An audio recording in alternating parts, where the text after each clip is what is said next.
Instrumento escogido. Leemos en el libro de los Hechos de los Apóstoles, capítulo 9 y versículo 15, como sigue. Ve, porque instrumento escogido me es este, para llevar mi nombre en presencia de los gentiles y de reyes y de los hijos de Israel, porque yo le mostraré cuánto le es necesario padecer por mi nombre. Estas palabras fueron dichas por el Señor Jesucristo a Ananías, mientras éste claudicaba con relación a la conversión de Saulo de Tarso. La primer mención de Saulo de Tarso la encontramos en Hechos 7:58, en ocasión del martirio de Esteban, y dice: y echándole fuera de la ciudad, le apedrearon, y los testigos pusieron sus ropas a los pies de un joven que se llamaba Saulo. Entre los judíos en ese tiempo, una persona era joven hasta los 40 años. Saulo de Tarso era doctor de la ley, era rabí.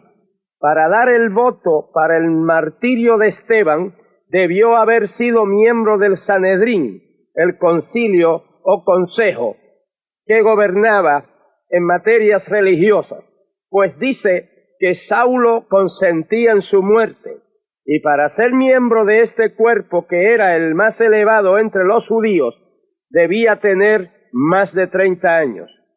Era la costumbre que los que tenían que iniciar el apedreamiento de un reo eran los testigos en su contra, y para apedrear a Esteban, estos quitaron su túnica exterior y la pusieron a los pies de Saulo de Tarso, lo cual le señalaba como el dirigente de la oposición al Evangelio y de la persecución a los cristianos. Y hombres piadosos llevaron a enterrar a Esteban e hicieron gran llanto sobre él. Hechos 8:2. Después del martirio de Esteban, la persecución encabezada por Saulo de Tarso arreció, pues nos dice el texto sagrado que hubo una gran persecución contra la iglesia que estaba en Jerusalén, y todos fueron esparcidos por las tierras de Judea y de Samaria. Y Saulo asolaba a la iglesia, y entrando casa por casa, arrastraba a hombres y a mujeres, y los entregaba en la cárcel. Hechos 8:3 y 4. Puesto que miles de cristianos se esparcieron por doquier, Saulo, no satisfecho con perseguirlos en Jerusalén, quiso ampliar su radio de acción, y respirando amenazas y muerte contra los discípulos del Señor, vino al sumo sacerdote y le pidió cartas para las sinagogas de Damasco, a fin de que, si hallase algún hombre y mujer de este camino, o sea, del camino de Cristo, los trajese presos a Jerusalén. Hechos 9, del 1 al 3. Y nos sigue diciendo el relato bíblico como sigue: mas yendo por el camino, aconteció que al llegar cerca de Damasco, repentinamente le rodeó un resplandor de luz del cielo, y cayendo en tierra oyó una voz que le decía: Saulo, Saulo, ¿por qué me persigues? Él dijo: ¿quién eres, Señor? Y le dijo: yo soy Jesús, a quien tú persigues. Dura cosa te es dar coces contra el aguijón. Él, temblando y temeroso, dijo: Señor, ¿qué quieres que yo haga? Y el Señor le dijo: levántate y entra en la ciudad, y se te dirá lo que debes hacer. Y los hombres que iban con Saulo se pararon atónitos, oyendo a la verdad la voz, mas sin ver a nadie. Entonces Saulo se levantó de tierra, y abriendo los ojos no veía a nadie. Así que, llevándole por la mano, le metieron en Damasco, donde estuvo 3 días sin ver, y no comió ni bebió. Había entonces en Damasco un discípulo llamado Ananías, a quien el Señor dijo en visión: Ananías. Y él respondió: heme aquí, Señor. Y el Señor le dijo: levántate y ve a la calle que se llama Derecha, y busca en casa de Judas a uno llamado Saulo, de Tarso, porque aquí él ora. Y ha visto en visión a un varón llamado Ananías, que entra y le pone las manos encima para que recobre la vista. Entonces Ananías respondió: Señor, he oído de muchos acerca de este hombre, cuántos males ha hecho a tus santos en Jerusalén, y aún aquí tiene autoridad de los principales sacerdotes para prender a todos los que invocan tu nombre. El Señor le dijo: ve, porque instrumento escogido me es este, para llevar mi nombre en presencia de los gentiles y de reyes y de los hijos de Israel, porque yo le mostraré cuánto le es necesario padecer por mi nombre. Fue entonces Ananías y entró en la casa, y poniendo sobre él las manos dijo: Hermano Saulo, el Señor Jesús, que se te apareció en el camino por donde venías, me ha enviado para que recibas la vista y seas lleno del Espíritu Santo. Y al momento le cayeron de los ojos como escamas, recibió al instante la vista, y levantándose fue bautizado. Y habiendo tomado alimento recobró fuerzas, y estuvo Saulo por algunos días con los discípulos que estaban en Damasco. Y verdaderamente Saulo de Tarso, cuyo nombre en su conversión fue cambiado a Pablo, fue un verdadero instrumento escogido en las manos del Señor. En el camino de Damasco, de las cenizas del terrible perseguidor, se levantó el gran paladín del Evangelio, el intrépido apóstol de los gentiles, el gran intérprete de Cristo, el más grande misionero, evangelista, maestro, pastor de toda la historia de la Iglesia. Amados, el ministerio cristiano es la ocupación más noble y digna debajo del sol. El verdadero hombre de Dios es un instrumento escogido en las manos de Dios y es la persona más necesaria en la comunidad. Me refiero al verdadero hombre de Dios, no a las caricaturas, ni a los imitadores, ni oportunistas, ni falsantes, ni mercaderes del templo, que abundan en todas las vocaciones y profesiones, como el sacerdocio, la medicina, la abogacía, la docencia, la judicatura, la legislatura, los ejecutivos públicos y privados, la política, las artes, la banca, la industria. Pero quiero repetir que me refiero al verdadero hombre de Dios, que los hay muchos, para poder reafirmar que el verdadero hombre de Dios es la persona más necesaria en la comunidad. El hombre de Dios es más necesario que el comerciante, porque éste compra y vende, pero el hombre de Dios compra la verdad y no la vende. Es más necesario que el electricista, el perito electricista, porque éste conecta los cables para el servicio eléctrico, pero el hombre de Dios conecta al creyente con Dios, la fuente de energía eterna. Es más necesario que el ingeniero, porque éste diseña y construye puentes, pero el hombre de Dios señala el camino y el puente de la fe en Cristo para llegar al cielo. El hombre de Dios es más necesario que el abogado, porque éste defiende causas justas y causas injustas. Pero el hombre de Dios defiende la causa más justa del tiempo y de la eternidad, esto es la salvación del alma. Es más necesario el hombre de Dios que el juez, porque éste juzga en cuestiones temporales de la ley humana, pero el hombre de Dios juzga en cuestiones eternas y espirituales de la ley divina. Es más necesario que el médico, porque éste diagnostica y receta, y unas veces acierta, otras veces no, y otras veces hace daño en enfermedades y causas físicas, pero el hombre de Dios siempre acierta en el diagnóstico, que es el pecado, siempre acierta en la medicina, que es la sangre de Cristo, y en el resultado, que es vida eterna.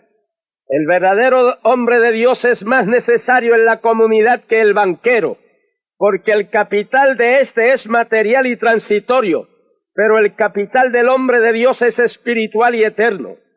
El hombre de Dios es más necesario en la comunidad que el publicista, porque éste propaga anuncios y noticias buenas y malas, pero el hombre de Dios propaga las buenas nuevas de la salvación en Cristo Jesús.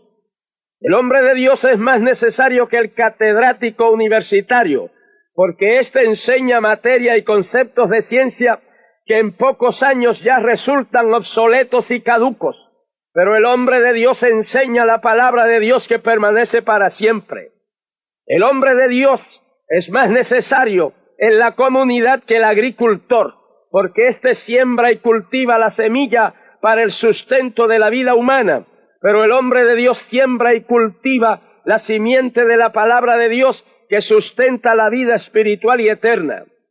El hombre de Dios es más necesario en la comunidad que el político, porque éste procura mejorar las condiciones de la patria terrenal, pero el hombre de Dios transforma al individuo y lo hace mejor ciudadano de la patria terrenal y ciudadano auténtico de la patria celestial. El verdadero hombre de Dios es más necesario que cualquier otra profesión o vocación. La humanidad ha podido y puede vivir sin la desintegración del átomo, sin astronautas, sin cohetes, sin naves espaciales, sin satélites, sin rayos láser, sin computadoras y sin ingeniería genética. Pero de no haber habido un hombre de Dios obediente como Noé, la raza hubiese sido exterminada. De no haber habido un hombre de Dios lleno de fe como Abraham, el plan de redención no se hubiese iniciado. De no haber habido un hombre de Dios manso como Moisés, el pueblo del cual habría de venir el Mesías hubiese perecido en el desierto. De no haber habido un hombre de Dios sabio y abnegado como Daniel, no hubiésemos recibido la revelación de la sucesión de imperios mundiales hasta el último de los dictadores terroristas, que es el anticristo. De no haber habido hombres de Dios llenos del Espíritu Santo como los apóstoles y los mártires, el Evangelio hubiese muerto al nacer en Jerusalén. De no haber habido un hombre de Dios valiente como Lutero, la Biblia hubiese permanecido enclaustrada, polvorienta y prohibida para el pueblo, y la fe evangélica hubiese sido ahogada en ríos de sangre de los mártires en las inquisiciones. De no haber habido un hombre de Dios decidido y consagrado como Juan Wesley, Inglaterra se hubiese abocado a la anarquía y a la ruina. De no haber habido hombres de Dios anhelantes del poder y del fuego del Espíritu Santo, como Parham y Seymour, a principios del presente siglo, no hubiese surgido en el mundo actual el movimiento de Pentecostés, y es extraordinario el impulso que ha tomado este movimiento de Pentecostés. Y de no haber nacido el Dios hombre, nuestro Señor Jesucristo, la raza humana en su totalidad, desde Adán hasta el último mortal, hubiese quedado cautiva y perdida en el lago de fuego junto con Satanás y los demonios por toda la eternidad. Han sido y son los verdaderos hombres de Dios, los instrumentos en las manos de Dios, que han sido y son la sal de la tierra y la luz del mundo, que resplandecen como luminarias en el mundo, que son columna y apoyo de la verdad, linaje escogido, real sacerdocio, gente santa, pueblo adquirido por Dios, para que anunciemos las virtudes de aquel que nos llamó de las tinieblas a su luz admirable, de los cuales el mundo no es digno. Gloria al Señor. Tan necesarios son los verdaderos hombres de Dios, que aun los que les han ignorado y despreciado, aun sus detractores y perseguidores, han tenido que ir donde ellos a reconocer su error, a pedirles perdón y a buscar ayuda espiritual. El propio Saulo de Tarso, que pensaba entrar a Damasco como el gran e invencible campeón de la persecución contra los cristianos, tuvo que entrar ciego, tomado de la mano, a buscar ayuda espiritual de un hombre de Dios, Ananías, precisamente a quien él iba a perseguir. Amados, pero a la vez que el verdadero hombre de Dios es el hombre más necesario y útil en la comunidad, es también el más sufrido. Si alguien va a ser instrumento en las manos de Dios, el tal tiene que ser preparado por las manos de Dios en las maneras que Dios crea necesario, como el alfarero que le da la forma que él quiere al barro, o como las manos de Cristo partiendo el pan para alimentar la multitud, o como al propio Pablo que, habiendo sido criado en Jerusalén, instruido a los pies de Gamaliel, circuncidado al 8º día, del linaje de Israel, de la tribu de Benjamín, hebreo de hebreos, en cuanto a la ley fariseo, en el judaísmo aventajaba a muchos de sus contemporáneos en su nación, siendo mucho más celoso de las tradiciones de sus padres.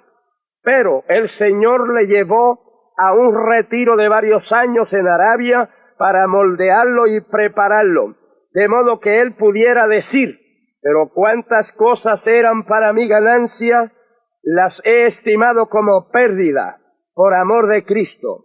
Y ciertamente aún estimo todas las cosas como pérdida por el eminente conocimiento de Cristo Jesús mi Señor, por amor del cual lo he perdido todo y lo tengo por estiércol para ganar a Cristo. De modo que Pablo comprendió que todos sus títulos y credenciales no eran lo que realmente necesitaba para la labor que el Señor le había encomendado. Y cuando reconoció esto, fue entonces que recibió las grandes revelaciones del misterio de la Iglesia. El Señor le dijo a Ananías, refiriéndose a Pablo: porque yo le mostraré cuánto le es necesario padecer por mi nombre. Y el apóstol en plena labor escribió: estamos atribulados en todo, mas no angustiados, en apuros, mas no desesperados, perseguidos, mas no desamparados, derribados, pero no destruidos, en tribulaciones, en necesidades, en angustias, en azotes, en cárceles, en tumultos, en trabajos, en desvelos, en ayunos, en pureza, en ciencia, en longanimidad, en bondad, en el Espíritu Santo, en amor sincero, en palabra de verdad, en poder de Dios, con armas de justicia a diestra y a siniestra, por honra y por deshonra, por mala fama y por buena fama, como engañadores pero veraces, como desconocidos pero bien conocidos, como moribundos, mas he aquí vivimos, como castigados, mas no muertos, como entristecidos, mas siempre gozosos, como pobres, mas enriqueciendo a muchos, como no teniendo nada, mas poseyéndolo todo, en trabajos más abundante, en azotes sin número, en cárceles más, en peligros de muerte muchas veces. De los judíos 5 veces he recibido 40 azotes menos uno. 3 veces he sido azotado con varas, 1 vez apedreado, 3 veces he padecido naufragio. 1 noche y 1 día he estado como náufrago en alta mar, en caminos muchas veces, en peligros de ríos, peligros de ladrones, peligros de los de mi nación, peligros de los gentiles, peligros en la ciudad, peligros en el desierto, peligros en el mar, peligros entre falsos hermanos, en trabajo y fatiga, en muchos desvelos, en hambre y sed, en muchos ayunos, en frío y en desnudez, y además de otras cosas, lo que sobre mí se agolpa cada día es la preocupación por todas las iglesias. Escudriñando una sola de sus epístolas, encontramos que los enemigos gratuitos del apóstol le acusaban de ser voluble, carnal, que se enseñoreaba, que era duro e insensible, que no perdonaba, que falsificaba la palabra, que no llevaba cartas de recomendación, que era incompetente, mediocre, que adulteraba la palabra, que se predicaba a sí mismo, que se desalentaba, se gloriaba, que estaba loco, que no tenía ministerio, que era un tropezadero, que agraviaba, que paseaba mucho, que era un dictador, que solicitaba ofrendas, que era exigente, que andaba según la carne, que amedrentaba a los hermanos, que se extralimitaba, que era tosco en la palabra, que despojaba a las iglesias, que era una carga, que no se ocupaba de los hermanos, que no era apóstol, que era engañador, que era débil, que estaba reprobado. El apóstol resume todo lo que él padecía por el nombre de Cristo en una sola frase: yo traigo en mi cuerpo las marcas del Señor Jesús. Amados, es que en la medida en que Dios puede usar una vida, es la medida de sus padecimientos por el nombre del Señor y de la obra de Dios. En el año 1978 el Señor me habló y me dijo que los años más fructíferos de mi ministerio estaban por delante. Como a los 2 meses me habló sobre lo mismo, me reafirmó lo dicho y añadió que el precio sería más y mayores padecimientos. Y así fue. Después de estas palabras del Señor, comenzamos a sufrir como nunca antes habíamos sufrido por el nombre y la obra del Señor, pero a la vez jamás el Señor se había glorificado tanto, ni en la obra había crecido y desarrollado tanto. Gloria a Dios. Continuaremos en la próxima audición. Estimado amigo, este es un momento de vital importancia en su vida. Acepte a Jesucristo como su gran Salvador. Pídale que Él le salve y perdone todos sus pecados, y Él le va a transformar como transformó a Saulo de Tarso, como me transformó a mí, también lo hará con usted. Oremos. Oh Dios nuestro, cuán agradecidos estamos de ti por tus grandes maravillas para con nosotros, por el alto privilegio de ser tus instrumentos. Padre, te ruego por los méritos de Jesucristo, que salves estas almas que vienen a ti, sanes los enfermos, libertes los cautivos del pecado y de los vicios, y les hagas nuevas criaturas en Cristo Jesús. En el nombre de Jesús nuestro Señor. Amén.